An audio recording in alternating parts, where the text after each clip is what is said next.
नमस्कार। आज का जो हमारा टॉपिक है वो है रणथंभौर का चौहान वंश।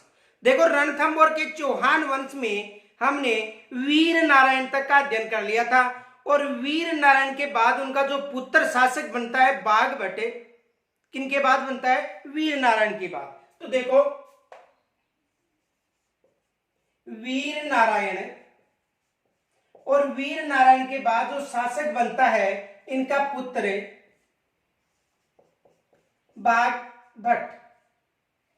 शासक कौन बनता है? बाघभट्ट। किनके बाद शासक बनता है? वीर नारायण के बाद बाघभट्ट शासक बनता है।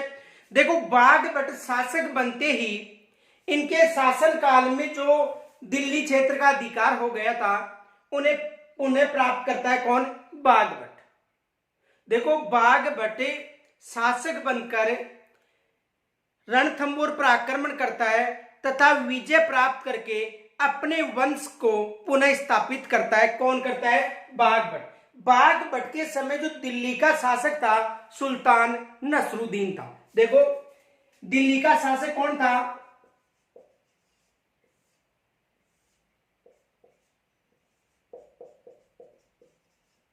सुल्तान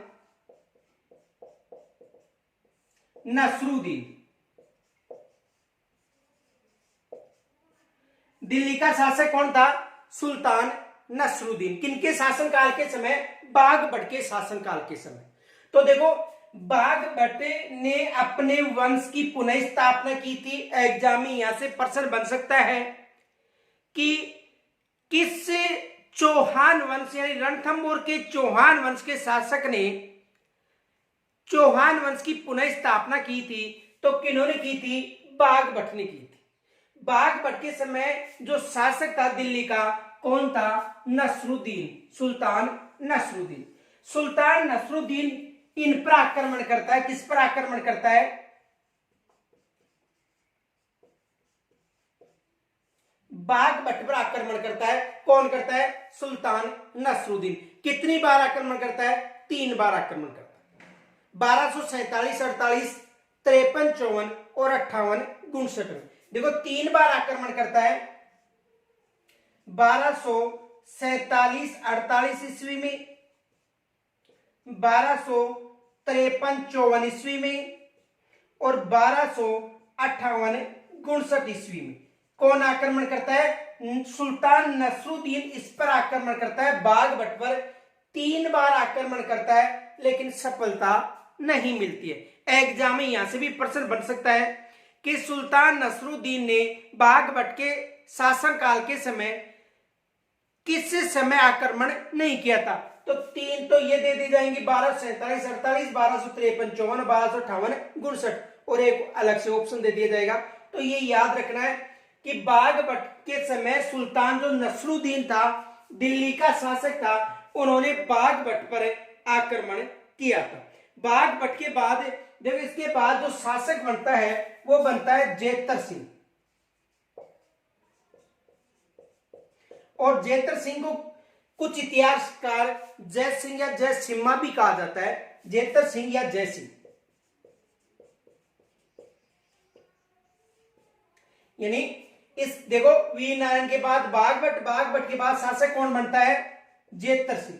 और जेतर सिंह के समय भी इन्होंने आक्रमण किया था। किन्होंने आक्रमण किया था? नसरुद्दीन। किनके समय? जेतर सिंह के समय भी सुल्तान जो नसरुद्दीन था उन्होंने कहां पर आक्रमण किया था? जेतर सिंह पर। लेकिन इस आक्रमण में भी इन्हें सफलता नहीं मिली थी। किन्हें सफलता नहीं मिली थी? सुल्तान नसरुद्दीन को। लेकिन सुल्तान जो नसरुद्दीन था वो जेतर सिंह को कर देने के लिए मजबूर कर दिया था। तो देखो, वीर नारायण के बाद बाघभट्ट शासक। बाघभट्ट के समय दिल्ली का शासक सुल्तान नसरुद्दीन था।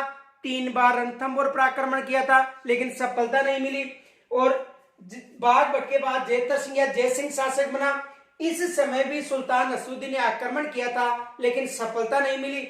लेकिन जेतर सिंह को कर देने के लिए मजबूर कर दिया था। और जेतर सिंह के बाद इनका जो छोटा पुत्र था, किनका? जेतर सिंह का, हमीर। हमीर देव शासक बनता है। किसके बाद शासक बनता है? जेतर सिंह के बाद जो शासक बनता है हमीर देव शासक बनता है। इनका जो कार्यकाल था वो था 1282 से लेकर 1301 तक, यानी का कार्यकाल कितना था 1282 से लेकर 1301 तक था। और रणथंभौर चौहान वंश का जो अंतिम शासक था वो कौन था, हमीर देव चौहान। तो यहां तक स्क्रीनशॉट लो।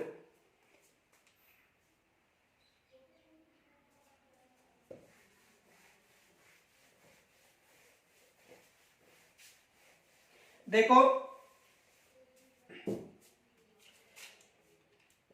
यानी वीर नारायण के बाद, वीर नारायण के बाद बागभट्ट शासक बना था।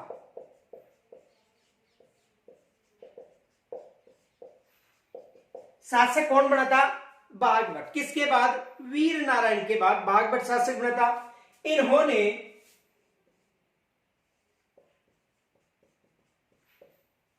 रणथंभौर,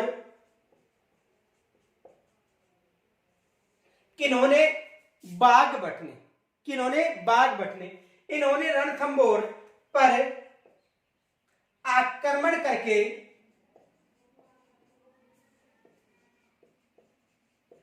पुनः अधिकार, यानी बागभट्ट ने रणथंभौर पर जो सुल्तान नसरुद्दीन का अधिकार था आक्रमण करके पुनः, देखो उन्होंने रणथंभौर पर आक्रमण किया, किन्होंने किया, बागभट्ट ने, पुनः अधिकार किया तथा अपने वंश की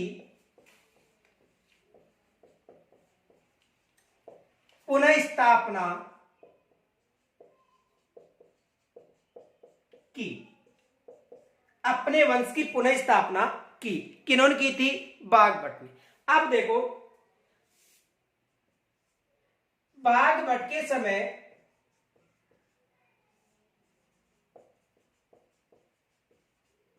दिल्ली का शासक है, दिल्ली का शासक है, यानी बागभट्ट के समय दिल्ली का शासक है सुल्तान नसरुद्दीन था, सुल्तान नसरुद्दीन था। यानी इनके समय शासक कौन था, सुल्तान नसरुद्दीन। और सुल्तान नसरुद्दीन ने, यानी सुल्तान जो नसरुद्दीन था, इन्होंने कितनी बार आक्रमण किया था रणथंभौर पर,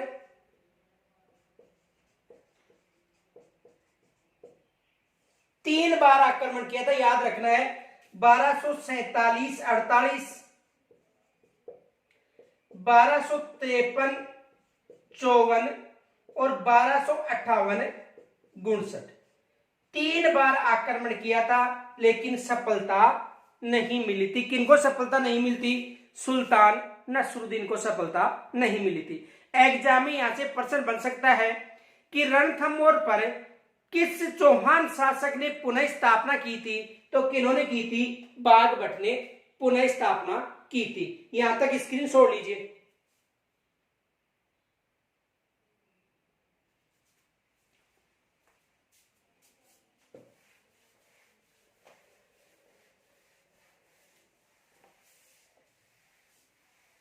देखो बागभट्ट के बाद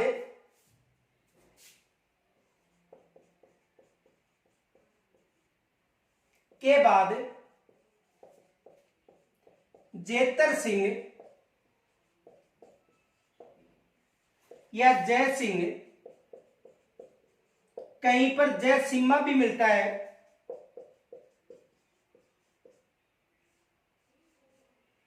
देखो बागभट्ट के बाद जेतर सिंह, जय सिंह या जय सिम्हा शासक बनता है।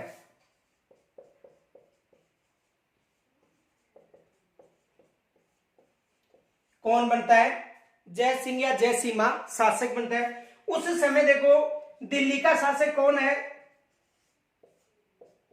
सुल्तान नसरुद्दीन। दिल्ली का शासक कौन था? नसरुद्दीन। और रणथंबोर की बात करें तो रणथंबोर का जो शासक था वो कौन था? जेतर सिंह।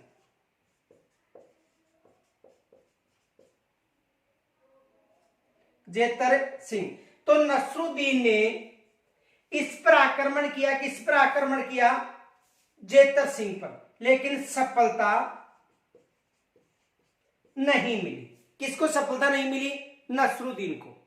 यानी नसरुद्दीन ने जेतर सिंह पर आक्रमण किया लेकिन सफलता नहीं मिली, और जेतर सिंह पर आक्रमण करने पर सफलता तो नहीं मिली लेकिन कर देने के लिए इन्हें विवश कर दिया था। ये याद रखना।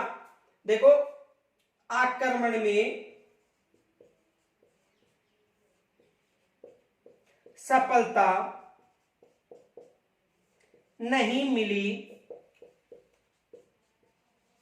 किंतु जेतर सिंह को कर देने के लिए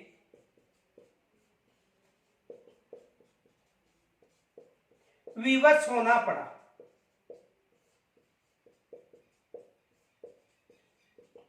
यानी आक्रमण में इनको सफलता तो नहीं मिली, सफल तो कौन रहा था? जेतर सिंह, लेकिन कर देने के लिए इन्हें विवश कर दिया था। किसको? जेतर सिंह को। और जेतर सिंह ने अपने कार्यकाल के दौरान अपने छोटे पुत्र हमीर देव को रणथंबोर का शासक बनाया था। यहां तक स्क्रीन छोड़ लीजिए।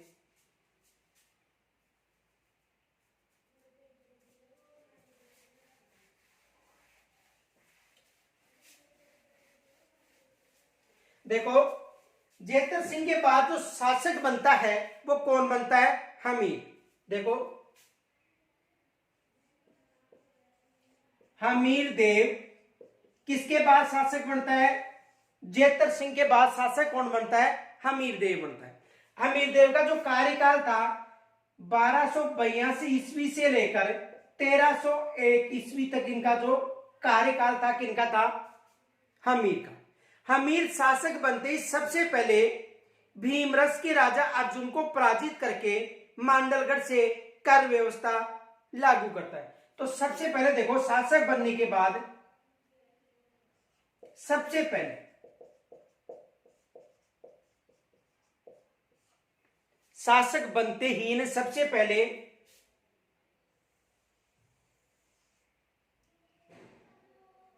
भीमरस के राजा अर्जुन को पराजित, किसको पराजित करता है? भीमरस के राजा अर्जुन को पराजित करता है। कौन करता है? यानी शासक बनता है 1282 में, और 1301 तक रणथंबोर पर हमीर देव चौहान ने शासन किया था। इन्होंने अपने शासन काल में 17 युद्ध किए थे, जिनमें 16 युद्धों में इन्होंने विजय प्राप्त की थी। तो शासक बनते ही सबसे पहले इन्होंने भीमरस के राजा अर्जुन को पराजित करके मांडलगढ़ क्षेत्र से या मांडलगढ़ में कर व्यवस्था लागू करता है। पराजित करके मांडलगढ़ में कर, जो मांडलगढ़ क्षेत्र था तो मांडलगढ़ में कर लागू करता है। यानी भीमरस के राजा अर्जुन को पराजित करके मांडलगढ़ से कर व्यवस्था लागू करता है। उसके बाद दक्षिण क्षेत्र में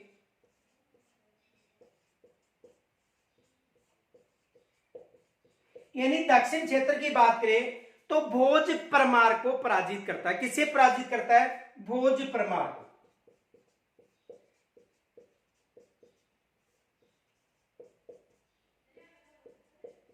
यानी किसे पराजित करता है? भोज परमार को पराजित करता है। तो देखो, हमीरदेव चौहान 1282 से 1301 तक इसका कार्यकाल रहा था। सबसे पहले भीमरस के राजा अर्जुन को पराजित करता है। इसको पराजित करने के बाद मांडलगढ़ में कर व्यवस्था लागू करता है। उसके बाद दक्षिण क्षेत्र में भोज परमार को पराजित करता है। फिर उत्तर दिशा की तरफ ये अभियान प्रारंभ करता है। किस दिशा की तरफ? उत्तर दिशा की तरफ अभियान प्रारंभ करता है।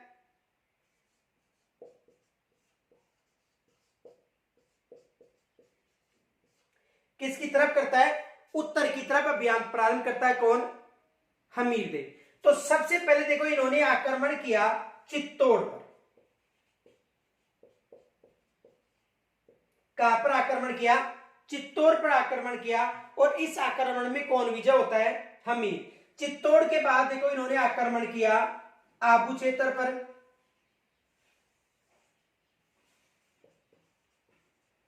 आबू पर भी कौन विजय होता है?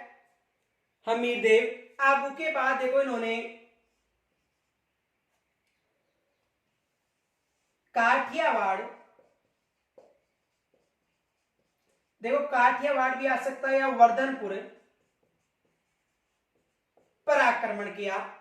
तो भोज परमार को पराजित करके उत्तर दिशा की तरफ चित्तौड़ पर आक्रमण किया, आबू पर आक्रमण किया, फिर काठियावाड़ वर्धनपुर पर आक्रमण किया। उसके बाद इन्होंने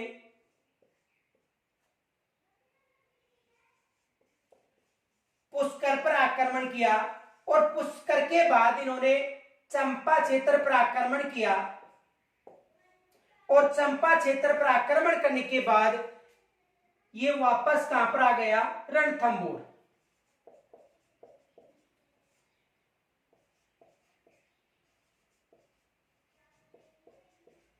किस क्षेत्र में आ गया था वापस? रणथंभौर क्षेत्र।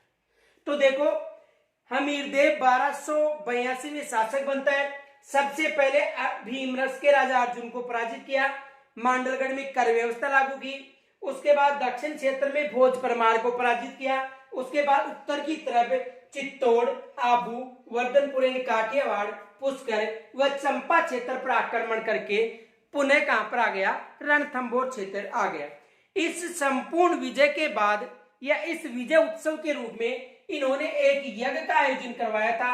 कौन सा यज्ञ था? कोट्टीय यज्ञ। कौन सा यज्ञ था? कोट्टीय यज्ञ कराया था। इस संपूर्ण विजय के बाद, ये याद रखना, संपूर्ण विजय के बाद इन्होंने कौन सा यज्ञ करवाया था? कोट्टीय यज्ञ कराया था। और इसका जो राजपुरोहित था, एग्जाम में प्रश्न बन सकता है, विश्वरूप था इसका राजपुरोहित। कौन था? राजपुरोहित। जो राजपुरोहित था वो कौन था? विश्वरूप। जो अश्वमेध यज्ञ के सम्मानी यज्ञ था, कौन सा यज्ञ था? कोट्टी यज्ञ। तो देखो इस तरह यदि आप अध्ययन करोगे तो लंबे समय तक याद रहेगा। देखो हमीरदेव चौहान 1282 में शासक बनता है, 1301 तक शासक रहता है। शासक बनने के बाद सबसे पहले उन्होंने भीमरस के राजा अर्जुन को पराजित किया, मांडलगढ़ से कर व्यवस्था लागू की। उसके बाद दक्षिण क्षेत्र में भोज परमार को पराजित किया। उसके बाद उत्तर दिशा की तरफ चित्तौड़ पर आक्रमण किया, विजय प्राप्त। आबू पर आक्रमण, विजय प्राप्त। काठियावाड़ वर्धनपुर क्षेत्र जो काठियावाड़ में था वहां पर विजय प्राप्त। पुष्कर व चंपा पर अधिकार करने के बाद रणथंभौर क्षेत्र में जाकर उन्होंने कोट्टी यज्ञ का आयोजन करवाया और जिसका राजपुरोहित कौन था? विश्वरूप इसका राजपुरोहित था। तो यहां तक स्क्रीन छोड़ लीजिए।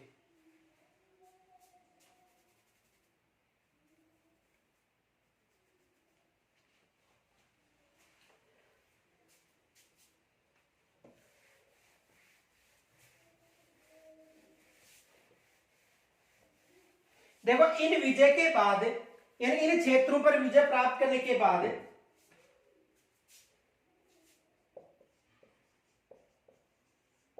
हमीरदेव ने इस विजय अभियान के बाद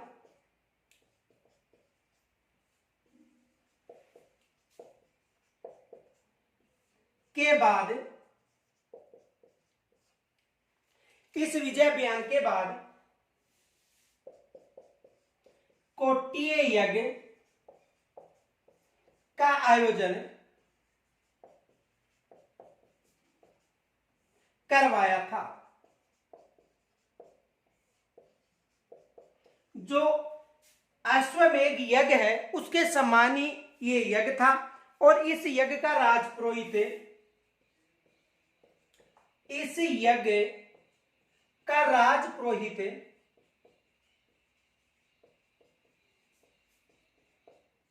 विश्वरूप थे।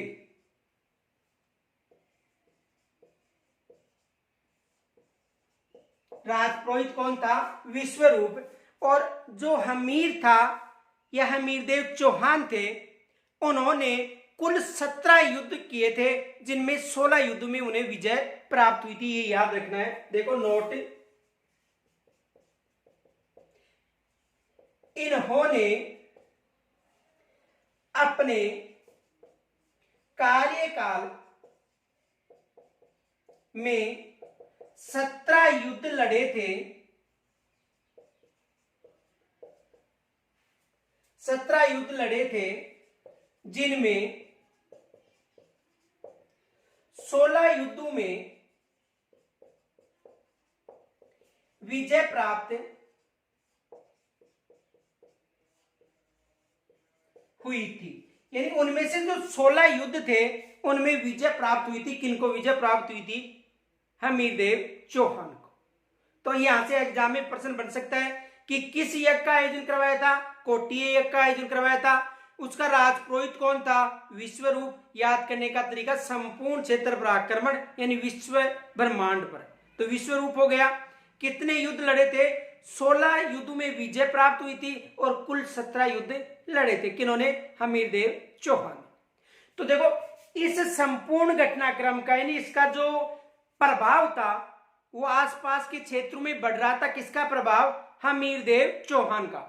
अब इसके प्रभाव को लेकर जो दिल्ली का उस समय शासक था जलालुद्दीन फिरोज खिलजी, तो इसके प्रभाव क्षेत्र को बढ़ने के कारण उनको चिंता होने लगी कि जो रणथंभौर क्षेत्र है उस पर अधिकार किया जाए। किनका? यानी जो हमीरदेव चौहान था, इनका जो प्रभाव क्षेत्र बढ़ने के कारण जो जलालुद्दीन खिलजी था वो चिंतित होने लगे कि रणथंभौर क्षेत्र पर आक्रमण करके अधिकार किया जाए। तो यहां तक स्क्रीन छोड़ लीजिए।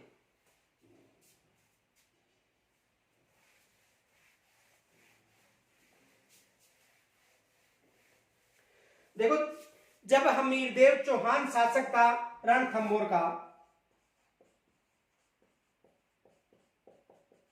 रणथंभौर का शासक कौन था? हमीरदेव।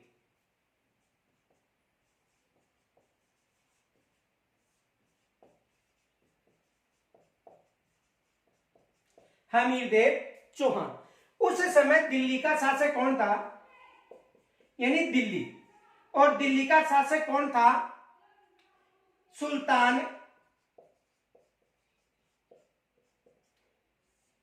जलालुद्दीन, सुल्तान या जलालुद्दीन खिलजी। शासक कौन था? जलालुद्दीन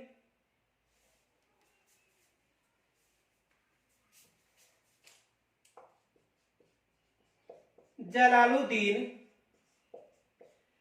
खिलजी या जलालुद्दीन फिरोज खिलजी। दिल्ली का शासक कौन था? जलालुद्दीन खिलजी। और रणथंभौर का शासक कौन था? हमीरदेव चौहान। यानी हमीरदेव चौहान की चारों तरफ की जो विजय अभियान था, विश्व विजेता का जो अभियान था, उससे चिंतित होने लग गए थे। कौन? जलालुद्दीन खिलजी। और जलालुद्दीन खिलजी किस पर आक्रमण करना चाहता था? हमीर पर। अब देखो इन्होंने, जलालुद्दीन खिलजी ने सबसे पहले आक्रमण किया, एक क्षेत्र था जाहिन क्षेत्र। किस पर आक्रमण किया? जाहिन। और जाहिन को रणथंभौर की कुंजी कहा जाता है।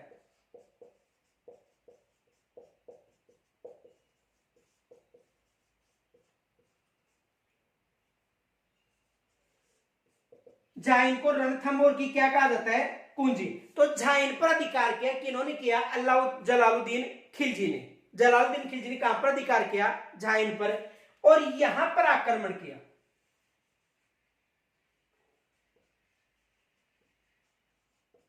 कहां पर आक्रमण किया? रणथंभौर पर। लेकिन जो जलालुद्दीन खिलजी था उसको सफलता नहीं मिली, क्योंकि यह एक शक्तिशाली शासक था। तो जलालुद्दीन खिलजी जाहिन पर अधिकार करके रणथंभौर पर आक्रमण किया, लेकिन काफी समय तक पड़ाव रखा। सफलता न मिलने के कारण जून 1291 में अपनी सेना को वापस कहां पर ले गया? दिल्ली ले गया। कौन? जलालुद्दीन खिलजी। यहां तक समझ में आ गया होगा। देखो रणथंभौर का जो शासक था हमीरदेव चौहान, उस समय दिल्ली का शासक जलालुद्दीन फिरोज खिलजी था। उन्होंने जो हमीर था उसकी जो विश्व रूप की शक्ति उसको नष्ट करने के लिए आक्रमण करने की योजना बनाई थी। सबसे पहले उन्होंने जाइन पर अधिकार किया जो रणथंभौर की कुंजी के नाम से जाना जाता था। उसके बाद उन्होंने हमीरदेव पर चौहान पर आक्रमण किया। काफी समय तक सेना का पड़ाव रहा, लेकिन सफलता न मिलने पर जून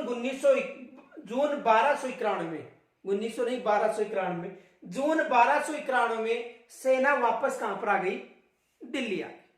सफलता नहीं मिली।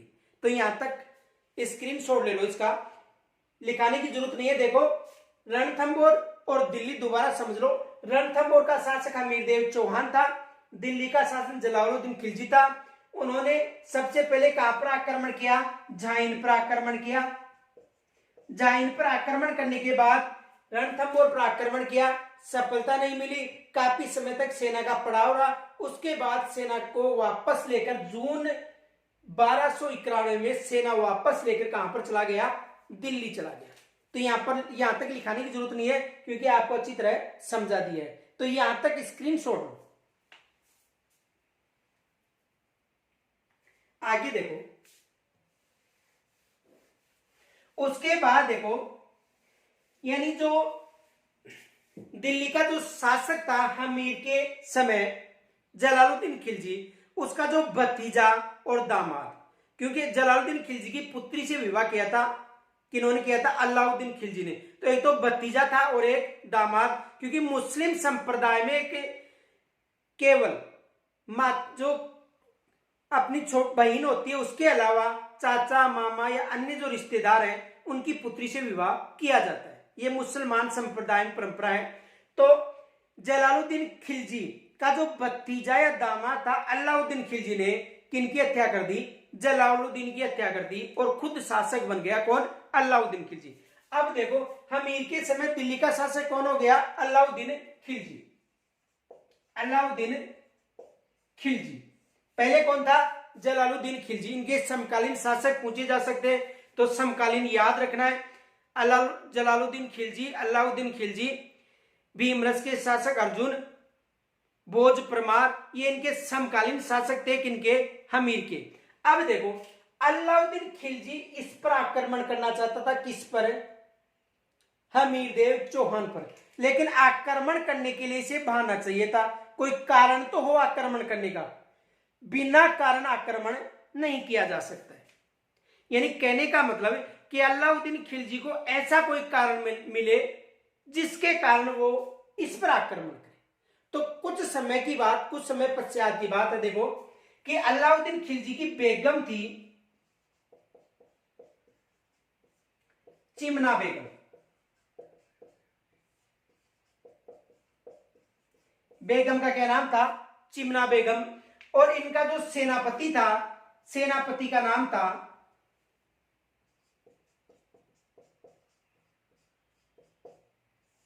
मोहम्मद शाह। सेनापति कौन था? मोहम्मद शाह। तो देखो, मोहम्मद शाह और चिमना, मोहम्मद शाह इससे प्रेम करता था। किससे? चिमना बेगम से। और चिमना बेगम भी किससे प्रेम करती थी? मोहम्मद शाह से। इन दोनों की जो प्रेम घटना है, इसका जो पता था वो किसको चल गया था? अलाउद्दीन खिलजी को। इस कारण अलाउद्दीन खिलजी ने मोहम्मद शाह को राज्य से निष्कासित कर दिया था। कुछ इतिहासकारों का बताना है कि चिमना बेगम और मोहम्मद शाह को राज्य से निष्कासित कर दिया था, दोनों को। और कुछ इतिहासकार बताते हैं कि केवल मोहम्मद शाह को राज्य से निष्कासित किया था। और मोहम्मद शाह ने, ये जो सेनापति था मोहम्मद शाह ने, यहां पर शरण ली। कहां पर शरण ली? हमीरदेव चौहान से शरण ली।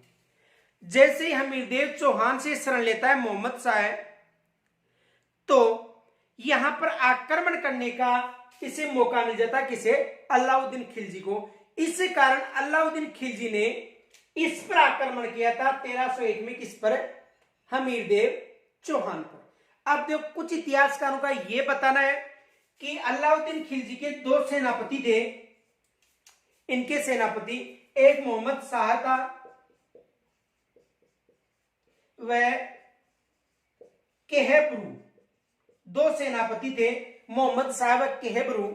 इन्होंने इनका धन लूट लिया था कि इनका अलाउद्दीन खिलजी का, इस कारण उसे राज्य से निष्कासित किया गया था। और इन्होंने कहां पर शरण ली थी? हमीरदेव चौहान के पास। अब देखो कोई सा भी कारण हो सकता है, अलग अलग इतिहासकार है अलग अलग बता रहे, लेकिन आपको यह याद रखना है कि मोहम्मद शाह और केहबरू ने शरण ली थी कहां पर? हमीरदेव चौहान के पास। अब अलाउद्दीन खिलजी हमीरदेव चौहान को संदेश भिजवाता है कि इनको शरण न दी जाए, लेकिन हमीर था, उन्होंने ये कहा था कि जो मेरी शरण में आता है उसकी मैं रक्षा करूंगा, क्योंकि हमीर हट के लिए जाना जाता है, हमीर हट के लिए जाना जाता है। और एग्जाम में यहां से भी प्रश्न बनता है कि हमीर हट किसकी रचना है? तो हमीर हट चंद्रशेखर की रचना है। किसकी रचना है? चंद्रशेखर की। देखो चंद्रशेखर आजाद याद रखना, क्योंकि वो भी अपने हट के लिए हटधर्मी था। तो हमीर हट चंद्रशेखर, तो हमीर हट किसकी रचना है? चंद्रशेखर की, जिसमें हमीर की हट का उल्लेख मिलता है। तो इन्होंने शरण दी थी किनको? मोहम्मद शाह को। इस कारण अलाउद्दीन खिलजी ने रणथंभौर क्षेत्र पर आक्रमण किया था। किन्होंने आक्रमण किया था? अलाउद्दीन खिलजी ने। इसके कारण रणथंभौर पर आक्रमण किया था। यहां तक स्क्रीन छोड़ लीजिए।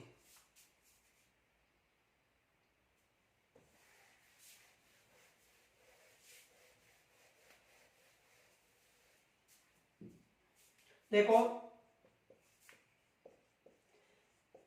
हमीर के समय दिल्ली का शासक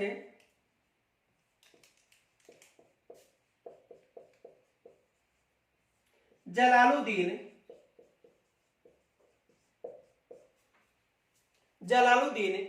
खिलजी था।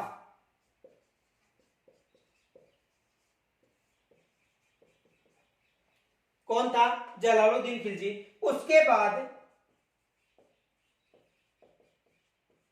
अलाउद्दीन खिलजी शासक बना था।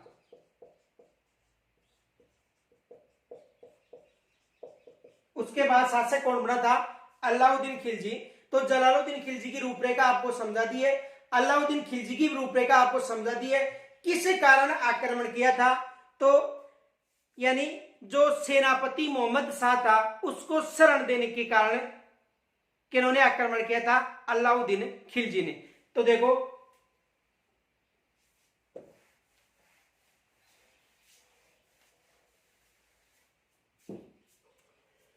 दिल्ली का शासक कौन था? अलाउद्दीन खिलजी। दिल्ली का शासक कौन था? अलाउद्दीन खिलजी। और रणथंभौर का शासक कौन था?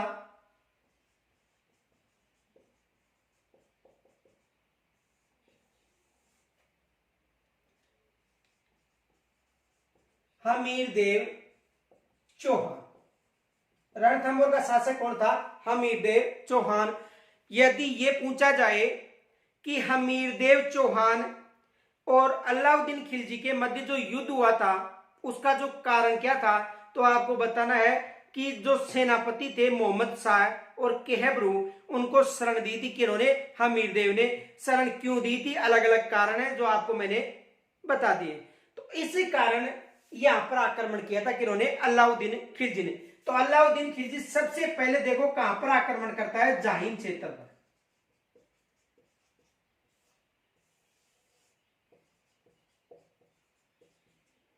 कहां पर आक्रमण करता है? जाहिन। और जाहिन को क्या कहा जाता है? रणथंभौर की कुंजी कहा जाता है। इस आक्रमण के समय इनके दो सेनापति थे, एक था उल्लुग खां और दूसरा था नुसरत। एक उल्लू खां और दूसरा था नुसरत शाह। दो सेनापति थे, उल्लू खां और नुसरत शाह। तो देखो दिल्ली का शासक कौन था? अलाउद्दीन खिलजी था। अलाउद्दीन खिलजी ने कहां पर आक्रमण किया? झाइन पर। और इनके दो सेनापतियों के नेतृत्व में सेना थी, कौन कौन सी? उल्लू खां और नुसरत खां। कारण था मोहम्मद शाह और मेन कारण का था क्या था, चिमना बेगम के साथ प्रेम घटना। अब देखो यहां पर आक्रमण करने के बाद इनकी सेना यहां पर आक्रमण कर रही थी, कहां पर, यहां पर। जब आक्रमण करने के लिए रणथंभौर की तरफ सेना बढ़ रही थी, उस समय जो हमीरदेव चौहान था, ये कोटी यज्ञ करके मौन व्रत धारण कर रखा था। किन्होंने, हमीरदेव ने। और अलाउद्दीन खिलजी के जो सेना का नेतृत्व उल्लू खां और नुसरत खां ने किया। अब देखो जब हमीरदेव को यह पता चलता है कि झाइन के बाद इनकी जो सेना है अलाउद्दीन खिलजी की, वो कहां पर आक्रमण कर रही है, रणथंभौर पर, तो इन्होंने 2 सेनापति भेजे।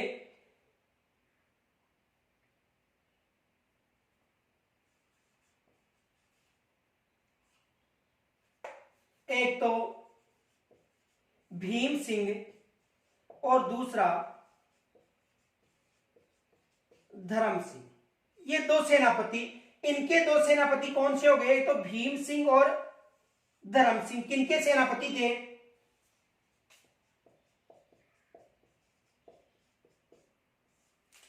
भीम सिंह और धर्म सिंह किनके सेनापति थे, हमीरदेव चौहान के। और इनके सेनापति कौन थे, उल्लू खां और नुसरत खां। ये याद रखना है। यहां तक समझ में आ गया होगा कि अलाउद्दीन खिलजी को जो मोहम्मद शाह का बहाना मिल गया, इन्होंने झाइन पर अधिकार किया जो रणथंभौर की कुंजी थी। उसके बाद आक्रमण करने के लिए रणथंभौर की तरफ जा रहे थे। उस समय हमीर ने भीम सिंह और धर्म सिंह को इनसे आक्रमण करने के लिए भेज दिया। अब देखो भीम सिंह, धर्म सिंह और उल्लू खां और नुसरत खां के मध्य युद्ध होता है। इस युद्ध में इन दोनों की विजय होती है।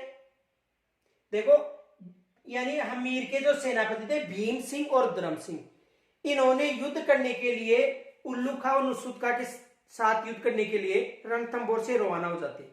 इन चारों के मध्य युद्ध होता है। विजय होते हैं भीम सिंह और धर्म सिंह। विजय होने के बाद जो इनके पास जो धन संपदा थी उसको लूटकर रणथंभौर आ जाते, कौन, भीम सिंह और धर्म सिंह। जैसे भीम सिंह, धर्म सिंह इन दोनों को पराजित करके रणथंभौर की तरफ आ रहे हैं, उस समय पुनः आक्रमण करते उल्लू खां और नुसरत खां। जब पुनः आक्रमण करते हैं तो जो भीम सिंह था, इन्होंने जो लूटा हुआ धन था वो धर्म सिंह को देकर रणथंभौर भेज देता है। यानी दोनों वापस रणथंभौर आ रहे थे। जब इन्होंने पुनः आक्रमण किया तो भीम सिंह ने इन्हें धन देकर रणथंभौर भेज देता है। और फिर भीम सिंह पुनः आक्रमण करता है किस पर,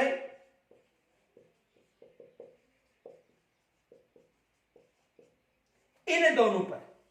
किन पर आक्रमण करता है, उल्लू खां और नुसरत खां। अकेला है इस टाइम पर, कौन है, भीम सिंह, क्योंकि धर्म सिंह तो वापस चला गया।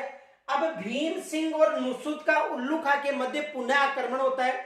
उस आक्रमण में इनकी मृत्यु हो जाती है। किनकी मृत्यु हो जाती है, भीम सिंह की। और नुसरत खां तथा उल्लू खां वापस कहां पर लौट जाते हैं, दिल्ली लौट जाते हैं। यहां तक की घटना याद रखना। देखो अलाउद्दीन खिलजी के सेनापति उल्लू खां और नुसरत खां और रणथंभौर के जो हमीर के सेनापति भीम सिंह और धर्म सिंह के मध्य युद्ध होता है। युद्ध में ये दोनों विजय होते हैं, इनका धन लूटकर वापस ले आते हैं। जब ये रणथंभौर के पास पहुंचते हैं तो पुनः आक्रमण करता है उल्लू खां और नुसरत खां। जब पुनः आक्रमण करता है उस समय भीम सिंह इनसे आक्रमण करने के लिए वापस आता है और धर्म सिंह को रणथंभौर भेज देता है। जब इनके मध्य युद्ध होता है तो इनकी मृत्यु हो जाती है, किसकी, भीम सिंह की। और ये सेना लेकर वापस कहां पर चले जाते हैं, दिल्ली चले जाते हैं। उसके बाद पुनः यहां तक की घटनाक्रम है, इसका स्क्रीनशॉट लीजिए पहले।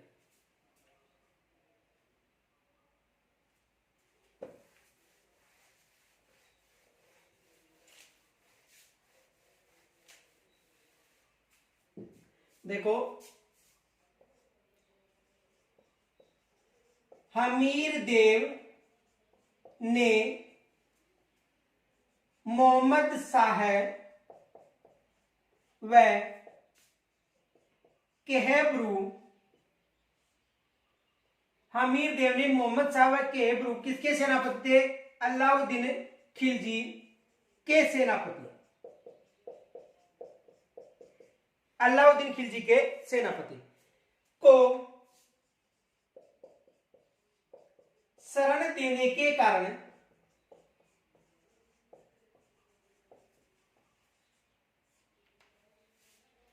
अलाउद्दीन ने रणथंबोर पर आक्रमण किया। कहां पर आक्रमण किया? रणथंबोर पर आक्रमण किया। किन्होंने किया? अलाउद्दीन खिलजी ने। कहां पर आक्रमण किया था? रणथंबोर पर आक्रमण किया था। किन्होंने किया था? अलाउद्दीन खिलजी ने। देखो इस आक्रमण में सबसे पहले अलाउद्दीन खिलजी ने झाइन पर अधिकार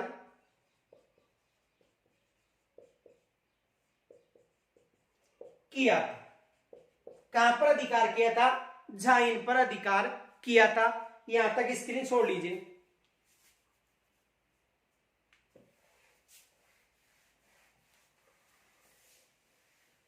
अब देखो,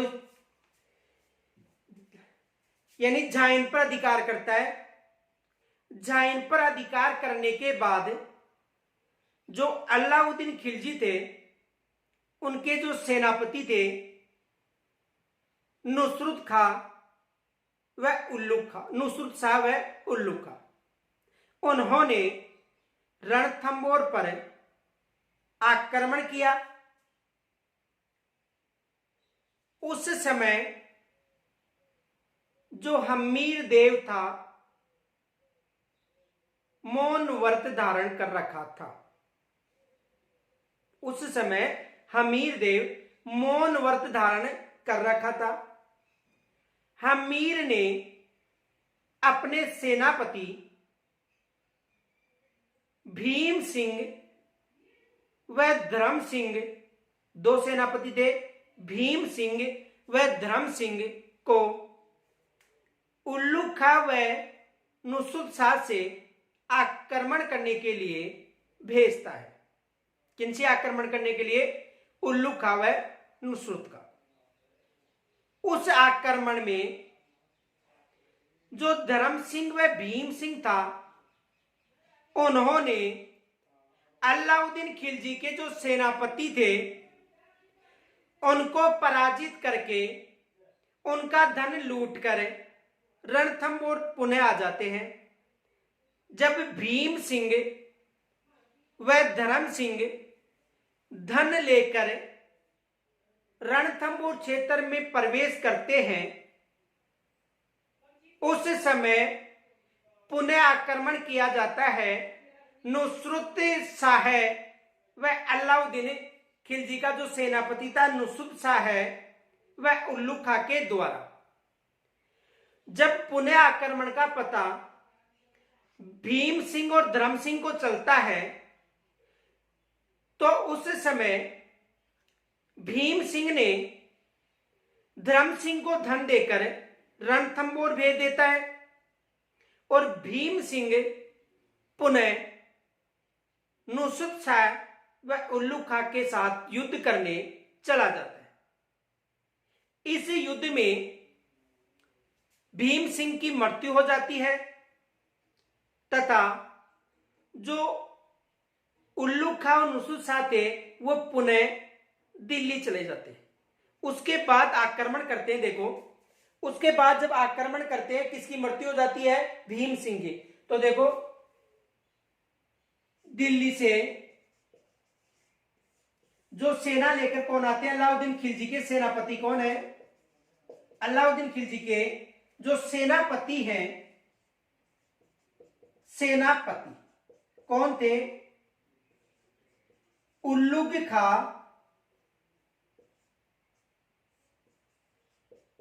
वह नुसरत शाह, नुसरत शाह, ये सेना लेकर कहां पर आती है? ये दोनों सेनापति पुनः आते हैं, क्योंकि जो पहल युद्ध हुआ था, प्रथम युद्ध हुआ था, उसमें तो किसकी मृत्यु हो गई थी? भीम सिंह की, और धर्म सिंह वापस चला गया। अब ये आक्रमण करते कहां पर है? रणथंभौर पर। कहां पर आक्रमण करते? रणथंभौर पर। और रणथंभौर का शासक कौन था? हमीर देव। इस आक्रमण में इनको सफलता नहीं मिलती। अब देखो, आक्रमण करने के लिए उल्लू खां और नुसरत शाह यहां पर आक्रमण करने के लिए आते। कहां पर? रणथंभौर दुर्ग में। उस समय जो बारूद का जो गोला था वो गिरने से नुसरत खां की मृत्यु हो जाती है। किसकी मृत्यु हो जाती है? नुसरत खां की मृत्यु हो जाती है। और उल्लू खां यहां पर संदेश भिजवाता है, कहां पर? अलाउद्दीन खिलजी के पास, कि सेना, यानी इनकी तो मृत्यु हो गई, इनकी नुसरत शाह की, और अधिक सेना लेकर अलाउद्दीन खिलजी को बुलवाता है। तो उस समय अलाउद्दीन खिलजी खुद सेना लेकर यहां पर आक्रमण करने के लिए आता है। कहां पर? हमीर देव के पास। तो देखो, इस युद्ध के समय किसकी मृत्यु हो जाती है? नुसरत शाह की, और उल्लू खां बच जाता है। एग्जाम में यहां से प्रश्न पूछा गया था कि रणथंभौर अभियान के समय अलाउद्दीन खिलजी के किस सेनापति की मृत्यु हो जाती है? सेकंड ग्रेड में प्रश्न आया था। नुसरत शाह की मृत्यु हो जाती है और उल्लू खां बच जाता है। जब आक्रमण करने के लिए यहां पर सेना पड़ाव रखी थी, तो हमीर पर विजय प्राप्त न होने के कारण, देखो उस समय तो वर्षा ऋतु आ गई थी, दूसरा अवध क्षेत्र में क्रांति फैल रही थी, तो जो सुल्तान अलाउद्दीन खिलजी था वो चिंतित था। इस कारण उन्होंने ये सोचा कि यदि छल कपट किया जाए तो रणथंभौर पर विजय प्राप्त की जा सकती है। तो रणथंभौर का जो शासक था हमीर, उसके पास संधि के लिए संदेश भिजवाता है। उस समय रणथंभौर के शासक हमीर के द्वारा जो सेनापति थे रणमल व रत्तीपाल, इन दोनों सेनापतियों को वार्ता के लिए या संधि के लिए कहां पर भेजता है? अलाउद्दीन खिलजी के पास। और अलाउद्दीन खिलजी ने रणमल व रत्तीपाल को लालच दिया शासक बनने का, कि आपको रणथंभौर का शासक बना दिया जाएगा।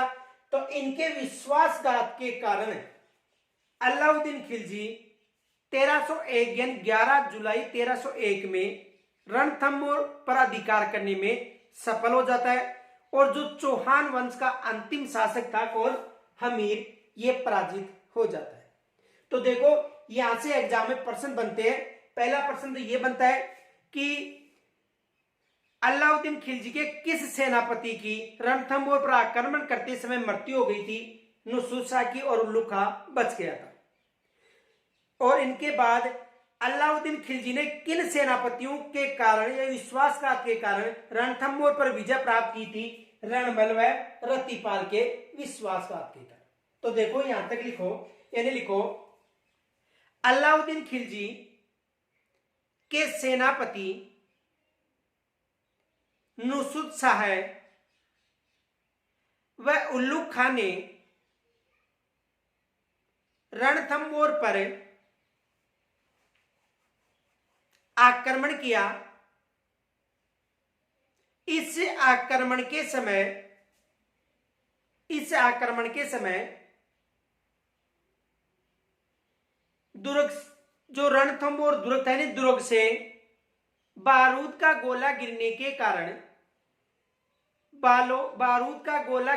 कारण नुसरत शाह की मृत्यु हो जाती है। तो देखो, यहां से सेकंड ग्रेड में प्रश्न बना हुआ था, प्रश्न आया भी था कि अलाउद्दीन खिलजी के किस सेनापति की रणथंभौर दुर्ग आक्रमण के समय मृत्यु हो गई थी? तो किसकी हो गई थी? नुसरत शाह। याद रखना, उल्लू यानी उल्लू खां, उल्लू उड़कर चला गया था, और कौन बच गया था? नुसरत खां। आगे देखो, उसके बाद उल्लू खां ने संदेश भिजवाकर दिल्ली से सेना बुलवाई थी। उस समय अलाउद्दीन खिलजी अलाउद्दीन खिलजी ने सेना लेकर रणथंभौर की तरफ प्रस्थान किया था। काफी समय तक रणथंभौर के पास अलाउद्दीन खिलजी की सेना ने पड़ाव रखा था। जब सफलता नहीं मिली तो छल कपट का सहारा लेकर अलाउद्दीन खिलजी ने रणथंभौर पर विजय प्राप्त की थी। अलाउद्दीन खिलजी ने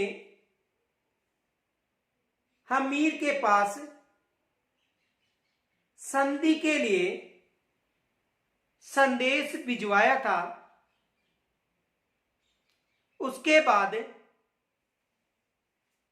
हमीर ने अपने सेनापति रणमल व रत्तीपाल को संधि के लिए अलाउद्दीन खिलजी के पास भेजा था। उस समय अलाउद्दीन खिलजी ने रणमल व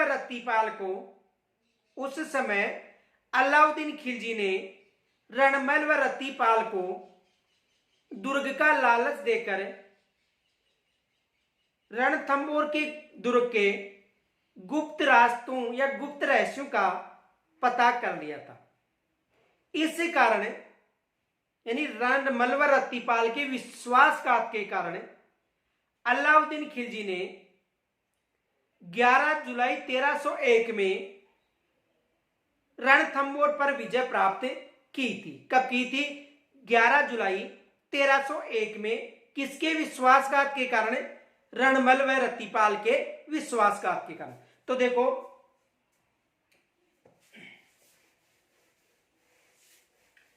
11 जुलाई 1301 की बात है।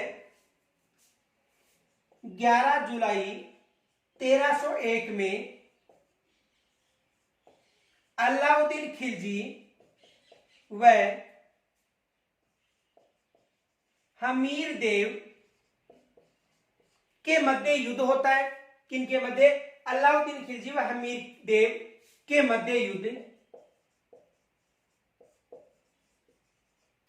इसमें विजय कौन होता है? अलाउद्दीन खिलजी। किसके विश्वासघात के कारण? रणमल व रत्तीपाल के विश्वासघात के कारण। देखो केसरिया कौन करता है? हमीर देव।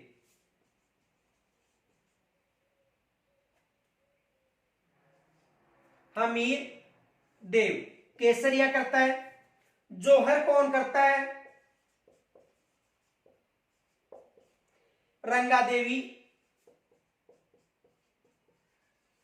देखो रंगा देवी जोहर करती है, लेकिन इनकी पुत्री है जिसे इतिहासकारों ने पद्मला भी बताया है और देवल भी बताया है।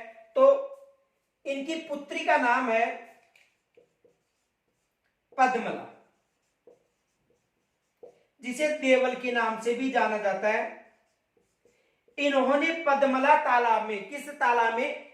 पद्मला तालाब में छिपने के कारण इनकी मृत्यु हो जाती है। इसी कारण इसे प्रथम जल जोहर भी कहा जाता है। तो देखो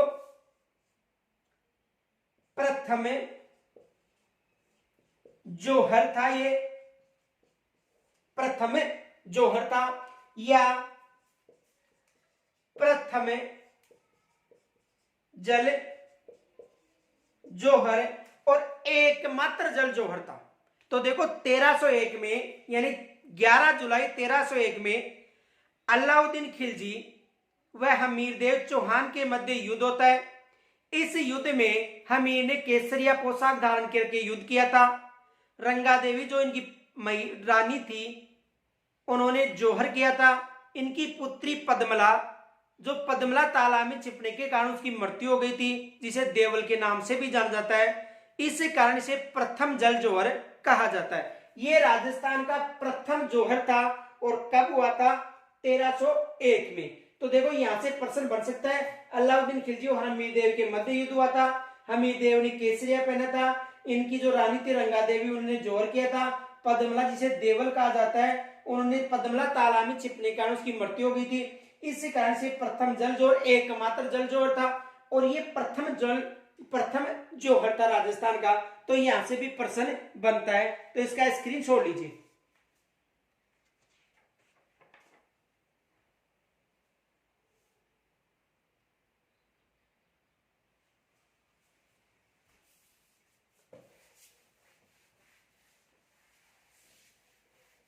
तो हमीर की मृत्यु कब होती है? 11 जुलाई 1301 में। इनके अलावा देखो, हमीर ने अपने पिता जेतर सिंह के 32 वर्ष के शासनकाल की स्मृति में, देखो हमीर ने अपने पिता जेतर सिंह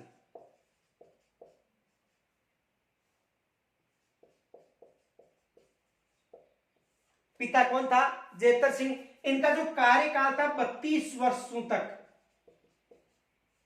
शासन किया था। यानी जेतर सिंह ने कितने वर्षों तक शासन किया था? 32 वर्षों तक शासन किया था। इनकी स्मृति में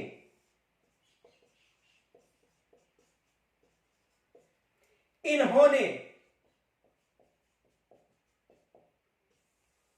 32 खंभों की छतरी का निर्माण करवाया था। देखो, हमीर देव ने अपने पिता जेतर सिंह के 32 वर्षों के कार्यकाल के लिए इनकी स्मृति में हमीर देव ने 32 खंभों की छतरी का निर्माण कहां पर करवाया था? रणथंभौर दुर्ग में। इसे न्यायिक छतरी के नाम से भी जाना जाता है। किस छतरी के नाम से?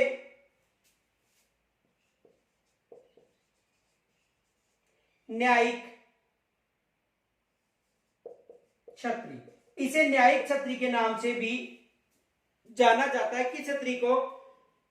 हमीर के पिता जो जेतर सिंह थे, उनके जो 32 खंभों की छतरी है, इसे न्यायिक छतरी के नाम से भी जाना जाता है। इनके अलावा देखो, हमीर और या हमीर देव चौहान के बारे में जो उल्लेख है वो किन किन ग्रंथों में मिलता है? तो यहां तक स्क्रीन छोड़ लीजिए।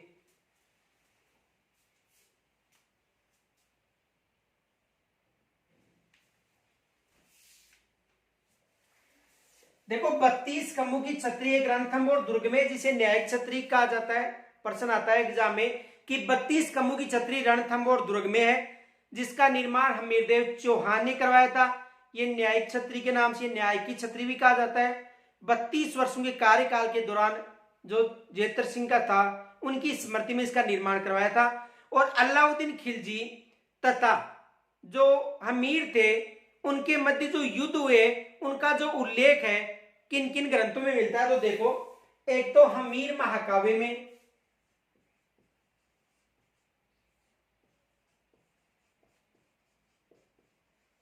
और हमीर महाकाव्य किसका है? नयनचंद सूरी का।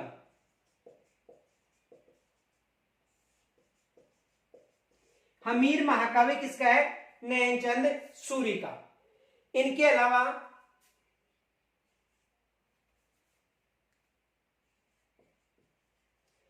हमीर रासो किसका है? जोधराज का। और हमीर हट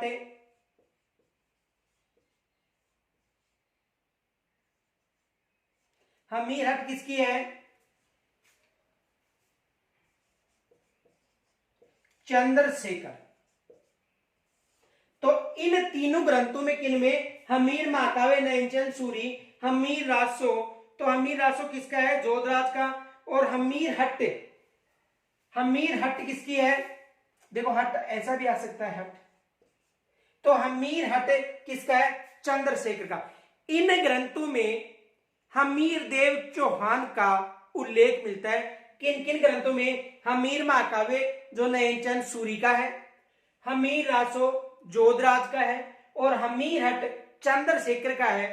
तो इन जो ग्रंथ हैं, इनमें हमीर देव चौहान के शासन काल के बारे में उल्लेख मिलता है। एग्जाम में ये जरूर पूछा जाता है कि हमीरहट किसका है, तो हमीरहट किसका है, चंद्रशेखर का। तो इन ग्रंथों में इनके शासन काल का उल्लेख मिलता है। और इनके अलावा देखो, चौहान वंश में जो रणथंभौर का अंतिम चौहान शासक था वो हमीरदेव चौहान था। और 1301 में जो रणथंभौर का चौहान वंश है उनका अंत हो जाता है। तो यदि यहां तक कोई समस्या हो तो कमेंट्स के द्वारा मुझे जरूर बताना। इनके अलावा इस वीडियो को अधिक से अधिक अपने ग्रुपों में शेयर करना है तथा जो लाइक है तो अधिक से अधिक इसको लाइक भी करना है। यहां तक यदि कोई समस्या हो तो मुझे कमेंट्स के द्वारा जरूर बताना। धन्यवाद।